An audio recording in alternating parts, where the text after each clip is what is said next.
ഇന്നത്തെ ഗോസ്പൽ പാസേജിൽ യേശു ഈ വാക്കുകളൊക്കെ പറയുമ്പോൾ ഒത്തിരി ആധികാരികത കൂടുതലാണ് എന്ന് തോന്നാറുണ്ട്. യേശു എന്ന് പറയുന്ന വാക്കിങ്ങനെയാണ്: നിങ്ങളുടെ ദുഃഖം സന്തോഷമായി മാറും. ഈ ഒരു ഒറ്റ വാക്യം തന്നെ കാര്യങ്ങളൊക്കെ സംഗ്രഹിക്കുന്നുണ്ട്. കാരണം ഇത് പറയുന്നവൻ മരണത്തിൽ നിന്ന് ഉദ്ധാനത്തിലേക്ക് പ്രവേശിച്ചവനാണ്.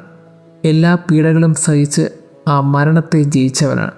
ഒന്നും നഷ്ടപ്പെട്ടിട്ടില്ല എന്ന പ്രത്യാശയുടെ പേരാണ് ക്രിസ്തു.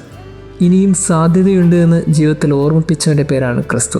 അങ്ങനെയാണെങ്കിൽ പ്രിയമുള്ളവരെ, ഓരോ ജീവിതത്തിൻ്റെ സങ്കടങ്ങളെയും, ഒഴുകുന്ന കണ്ണുനീരിനെയും, ഉയരുന്ന പ്രാർത്ഥനയുടെ കരങ്ങളെയും ഒരിക്കലും താഴ്ത്താതിരിക്കുക. കണ്ണുനീരുകൾ നിലയ്ക്കാതിരിക്കട്ടെ, പ്രാർത്ഥനകൾ ചൊല്ലിക്കൊണ്ടേയിരിക്കട്ടെ.